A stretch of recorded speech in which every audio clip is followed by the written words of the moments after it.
Do you know what a standardized test is?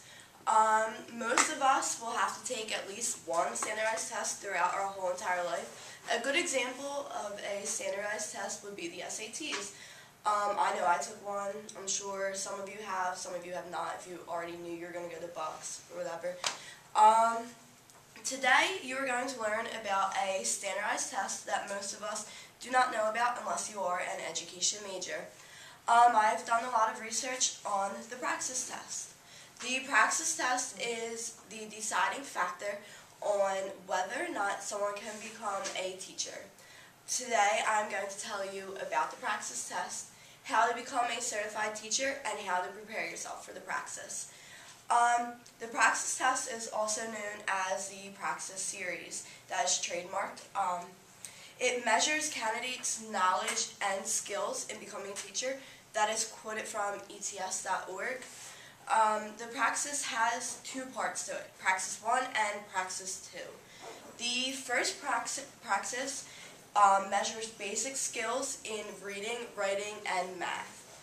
The praxis 2 is based on subject-specific teaching skills. Whichever praxis you're going to take is decided by your major.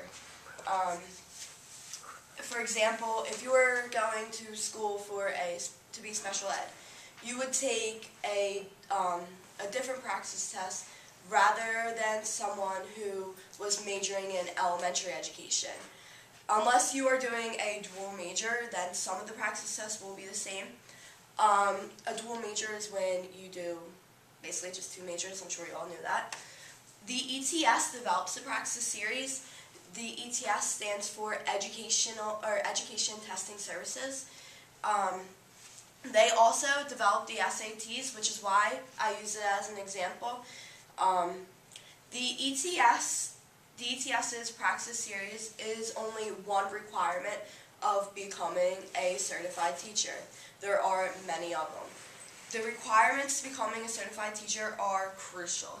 They can vary on what state you live in, what you major in, and what school you even go to, or what college you graduated, or what school you're going to teach at, or what college you graduated from. Like, for example, my friend Amanda, she went to Cabrini.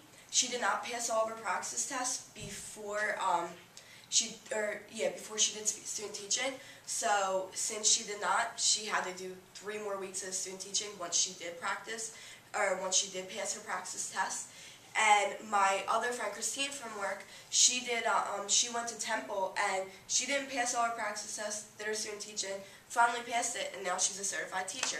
So it really does vary. You need all of your praxis tests done before you can be certified. You can take the test over, but I don't recommend it because it's very expensive. Unless you don't pass, of course, you're going to have to do it.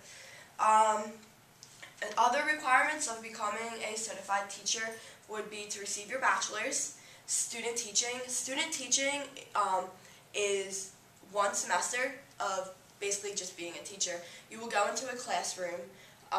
You'll have a head teacher. They'll show you the ropes for like maybe 2 weeks, and then you basically control the whole classroom. You just both think of ideas, and then basically you'll run it by the end. And they will grade you at the end of the semester, and that's how you get graded. They make up your grades, so make sure you do good. And you have to make sure all your fees are paid, because if they are not, you are not getting certified. To pass the praxis test, one must prepare. It is not an easy thing. You cannot just go in and wing it. It's just a waste of money and a waste of time. There are many ways to prepare. First way to prepare is to make sure you are registered for the test. It is not a walk-in test, and it is not available all the time. You should always check the location and schedule. You can either register through the mail or online, but all fees must be paid before you do take the test, or you will not be allowed to take it. Second, study, study, study. The test is very expensive, and if you do not want to pay the fee again if you fail, trust me, I know many people that have had to take it around 6, 7 times, and it's a good amount of money. It's a waste of money, honestly, but it's my opinion. This is a study guide. You cannot look at this overnight and know it. There's no way. So, it takes weeks and weeks of studying. Third, do not cram the night before. Like I said, that's a long book, and almost every single book for the praxis is this size or bigger. So, you need to give yourself at least 2 months in advance. You need to space yourself out just so it's just not all mumbled into your mind. And last, do not stress. Everyone here gets stressed. Everyone does. The more stress you put upon yourself, the more distracted you are going to be with the test. Although the tests are very stressful, they are going to determine whether someone can be a teacher or not.